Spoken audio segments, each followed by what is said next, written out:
Usually, before I go shaking my tits for the press, I like to go see how the professionals do it.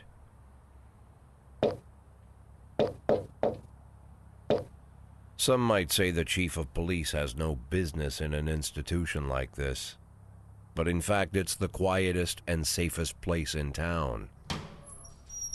You won't run into any reporters, nobody gets into any fights, nobody drinks too much, nobody even raises their voice. The place is owned by an elderly gentleman who knows how to keep things under control. That's why I never invite my friends here. I wanted to make an exception for my 60th birthday, but most of my colleagues are young enough to be my sons, and they'd rather just hire prostitutes. Why stare at some boobs when you can take the whole package for yourself? But there's none of that in our club. Even looking too long is considered indecent. You can get an occasional glimpse, like by accident. The rest of the time you just pretend that you're immersed in conversation, or just come by for a drink. Doesn't mean these gentlemen wouldn't want their bald heads smothered in tits. It's just that nobody says it out loud. My younger colleagues might call it hypocrisy, but I call it the good old-fashioned manners. Good manners and leave the rest unsaid. She agrees to unbutton her blouse, and we agree not to pay too much attention. The girls are on a quiet prowl, too. They're looking for a way out of their cramped rooms. Maybe make friends with some wealthy patron with a pacemaker and dentures. Everybody wants something. But we have to control ourselves, or we'll all turn into libertines and prostitutes. Hell, if there weren't any rules, I'd be belching and farting, jumping up on the table, arms held high, yelling, "Shake it, baby!"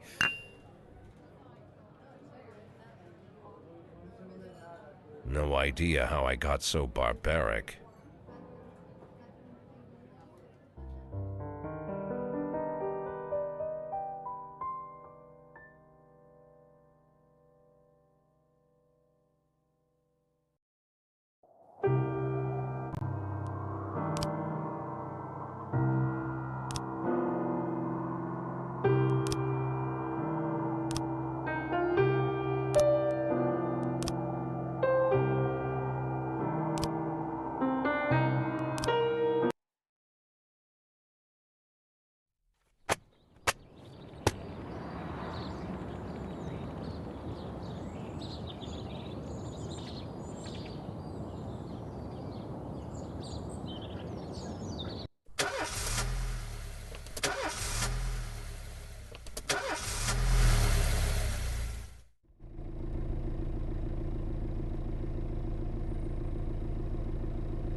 When I was a kid, my father sometimes told me at bedtime that if I closed my eyes and didn't open them for a long time, all the demons would blow away.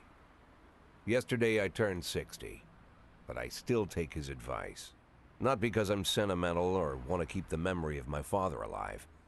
I just can't think of a better solution. To get away from all the demons that haunt Freiburg, I'd need to wear a blindfold 24/7. Plus, it's a good idea to act blind when talking to reporters. At least that's what my colleagues say. They're afraid of press conferences. But for me, it's more like a confessional. No matter what lies you tell, you're privately thinking the honest answers. It helps me remember who I am. The fact that I'll be reading all about it in the papers tomorrow is a small price to pay. Call it penance for the preacher.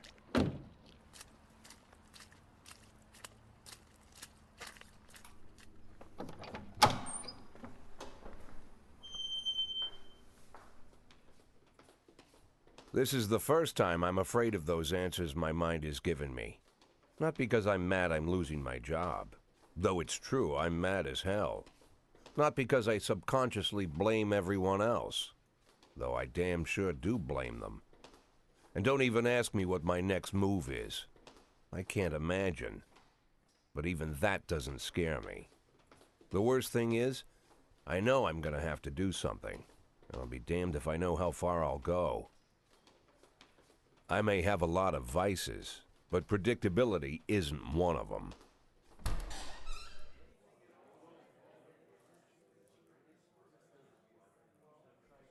I learned a long time ago how to drive away the swarming demons. But what do you do when they're trying to rip your soul from your skin? Shutting my eyes tight as I can. The best solution remains the same: play blind. I just hope the reporters think I was blinded by the camera flash.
How's the back today, Mr. Boyd? Same as usual. How did the press conference go? You can read about it in the newspapers tomorrow. Don't let anyone in. Even Mr. Kendrick? Especially Mr. Kendrick.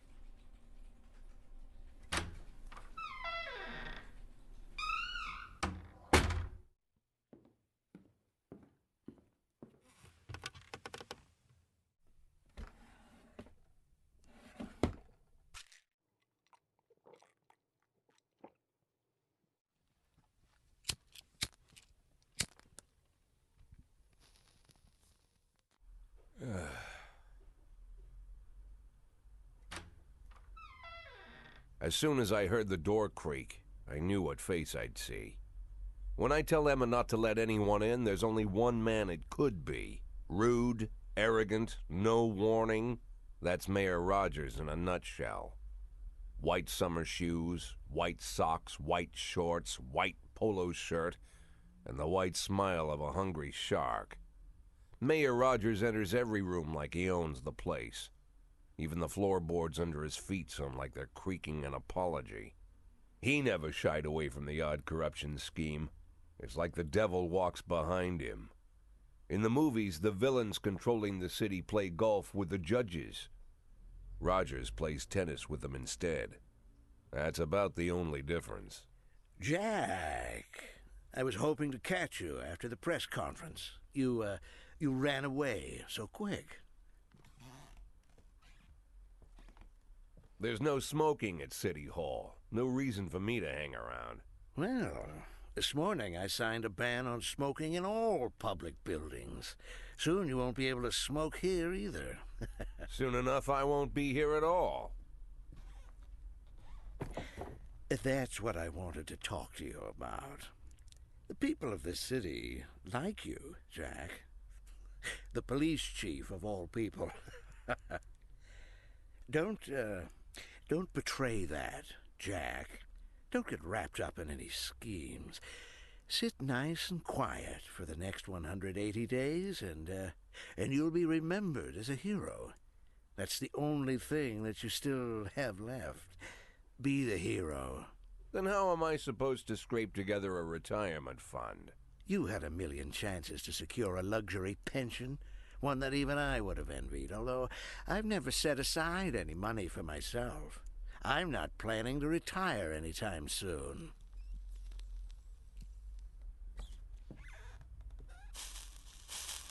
"180 days of quiet, Jack.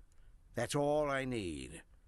I don't have any problems with you, and you won't have any problems with me. I have a new assistant, Troy Starr. If you have something to tell me, call him. But try not to bother him. He's a busy man." I'll do my best.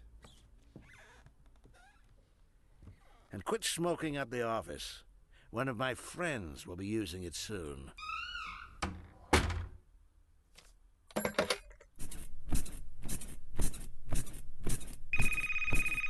Oh, I'm sorry, babe. Only the mayor has this number. Mr. Mayor? Yeah, is this Troy Starr? Yes? Go fuck yourself, Troy Starr.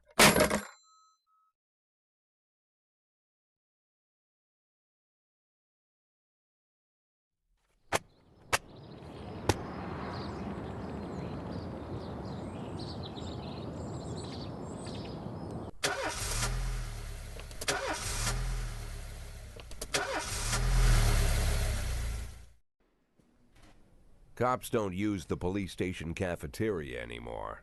There's some kind of stigma against sitting shoulder to shoulder with your partners.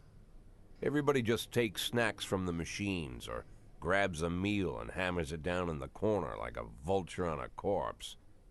The main thing? Don't look into anyone's eyes. Could be construed as an invitation to sit together. The only people eating here are ghosts.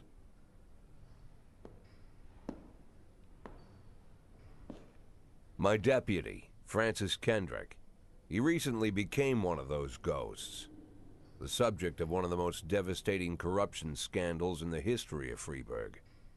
No evidence to support the accusations, but everyone knows Kendrick's days are numbered. I need that file I asked for. Needs to be ready tonight. Francis didn't say anything, but I understood. Ghosts aren't supposed to talk. Besides, I got a feeling he was already finished.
Cops don't use the police station cafeteria anymore. There's some kind of stigma.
I know just what they mean. Gotta be bold, the whole sweet ginger green. She's sweeter than Sue and Georgia Brown. Beats Lulu too when she's back in town. Now she can shimmy like Sister Kay. She's a dancing queen, fit for a king. Swing sweet ginger green.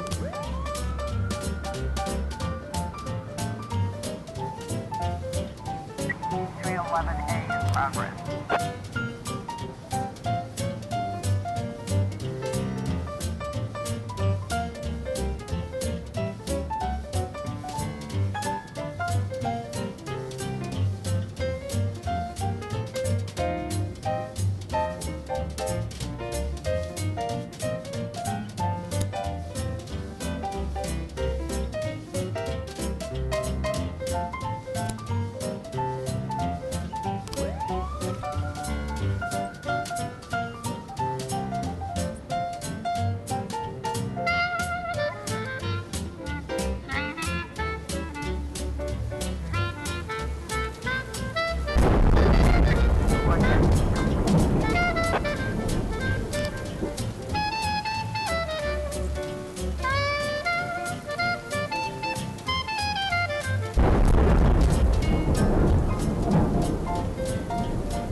Shimmy like Sister Kay.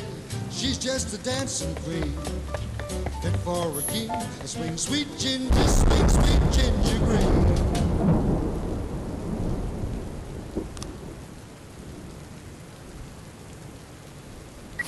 311A complete.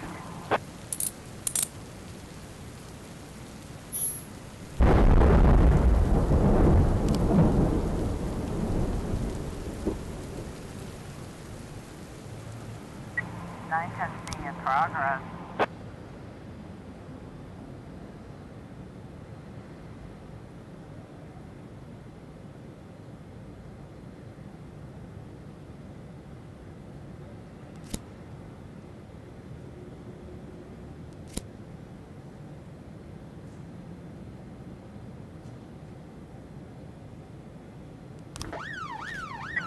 A in progress.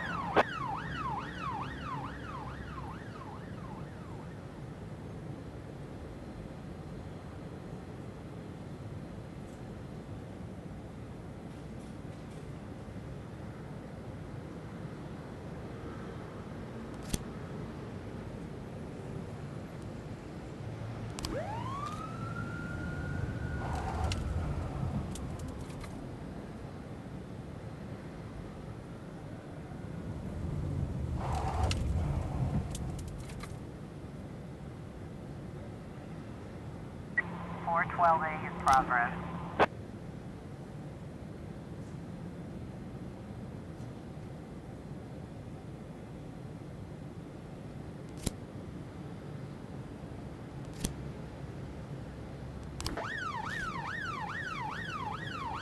We've got a situation here.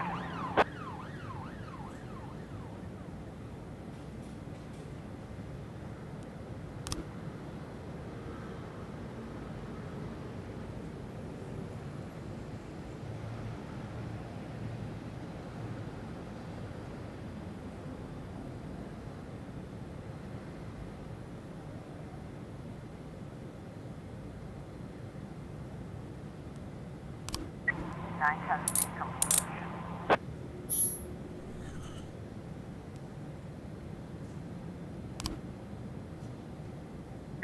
311A complete.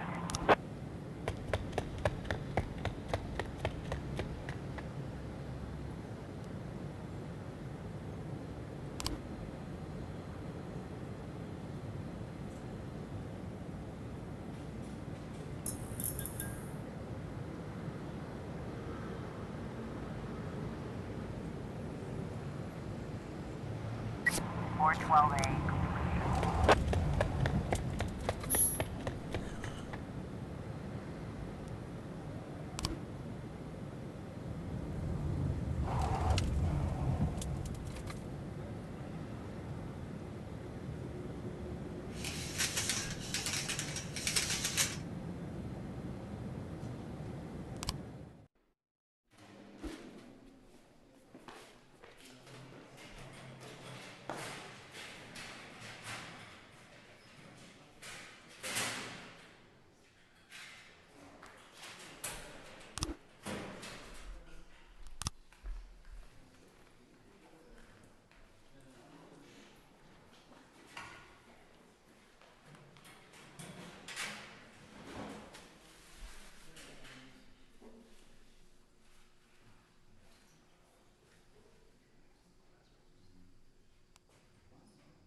Used to be, when I asked Kendrick to stay late at the office, he liked to grumble and crack wise. Nowadays, he doesn't have the strength for it. Slumped shoulders, blank stare, wrinkled skin. The past few weeks, I don't hardly recognize my old friend.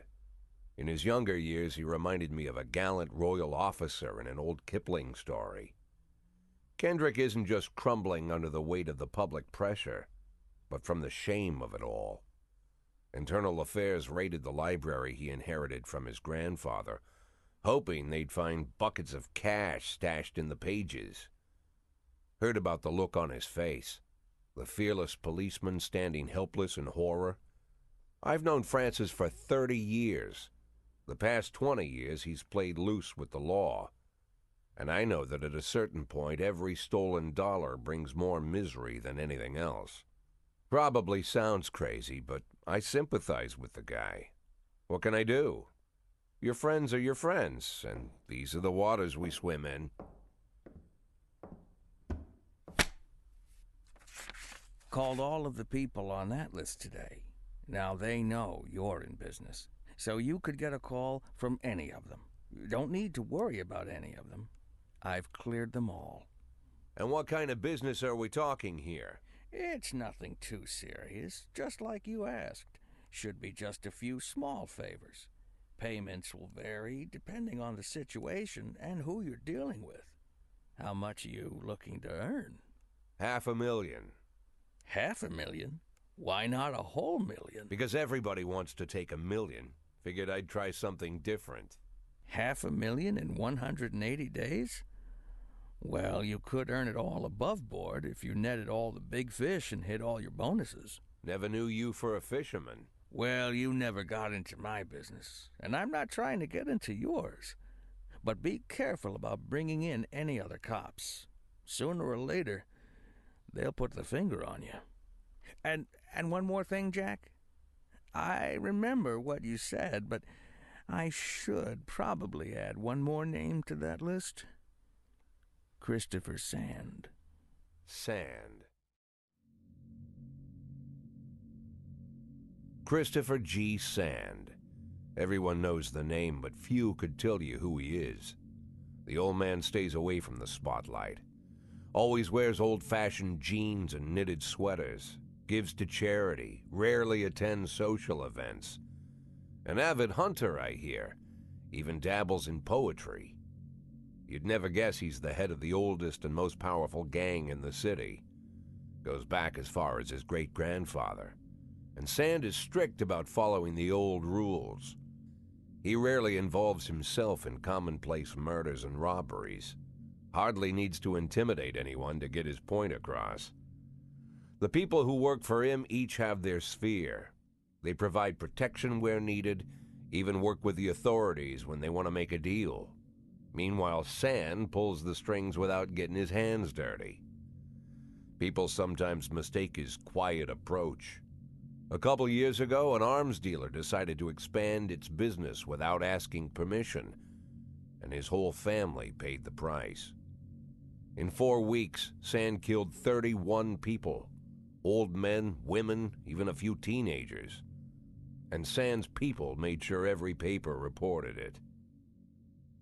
Frank, I don't want to hear you say that name again. Jack, please, listen to me. I'm in with these guys. We agreed, Frank. That's not the kind of business I'm into. I don't go there. Never have, never will.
11 in progress.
B in progress.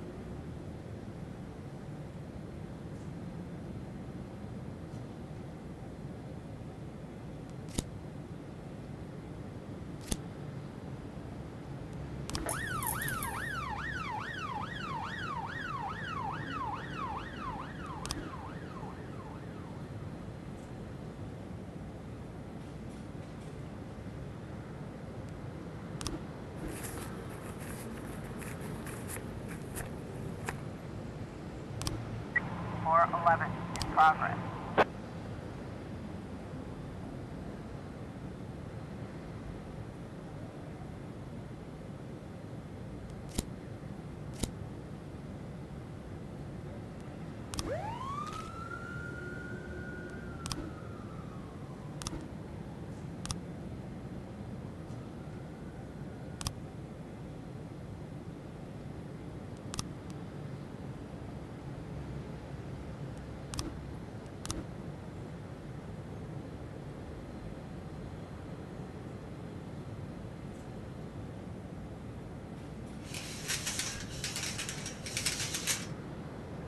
Officer on scene. Looks like we have a situation here.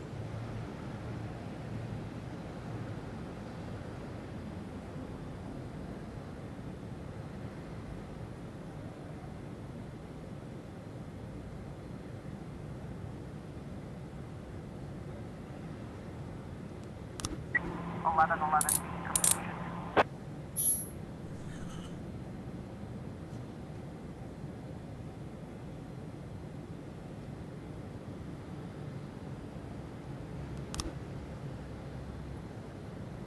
Floor 11 complete.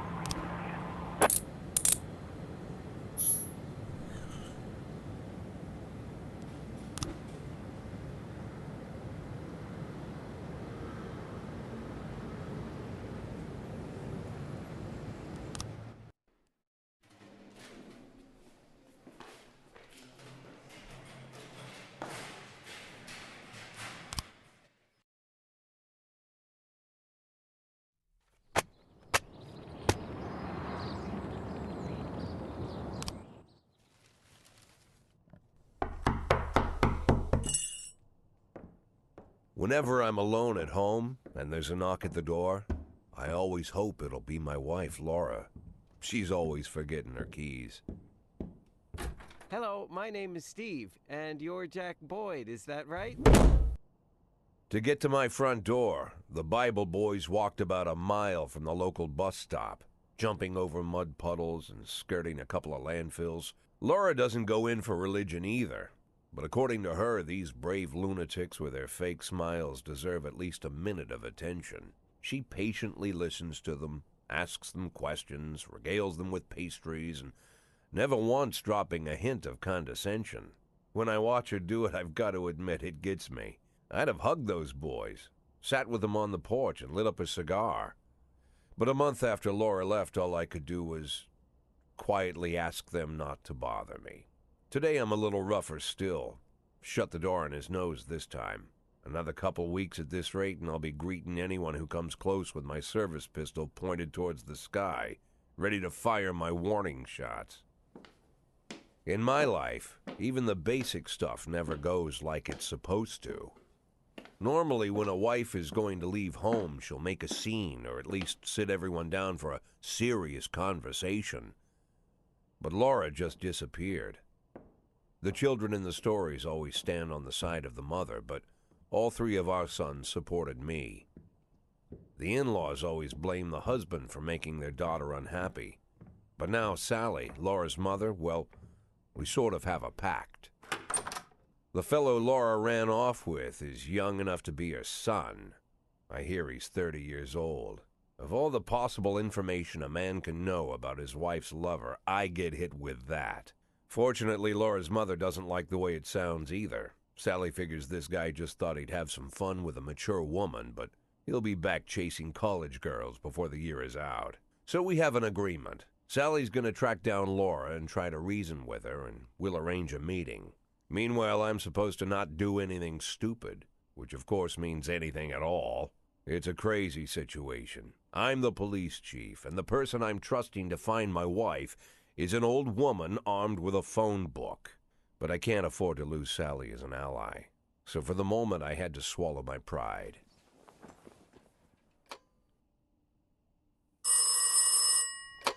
Hello. Mrs. Markham, this is Boyd. Oh, is there any news? That's what I wanted to ask you. Have you found anything? An address, phone number? Have you spoken to her? Don't worry, Jack. I've narrowed the range to 2 suspects, or whatever you like to say at your police building. At my police building, we find people faster than a funny old woman chirping on the phone with my wife's girlfriends. Oh, you're an old man, Jack. Come to your senses. They'd give us straight odds on the street. But I've got more energy, Jack. Maybe you think I'm a foolish old woman, but I go to my book club, argue with the girls about Byron, and it gives me energy. I talk to my dogs, and it gives me energy. And you have nothing, Jack. You don't even have a hobby. You got no passion. It's why Laura left you. Let's not go back into that, Sally. Find my wife, and we can discuss my hobbies later. I'm waiting for your call, and my patience is running thin. Laura, if you've stopped loving me, I'll let you go. I can't expect the impossible from you. Just don't let me die out here, okay?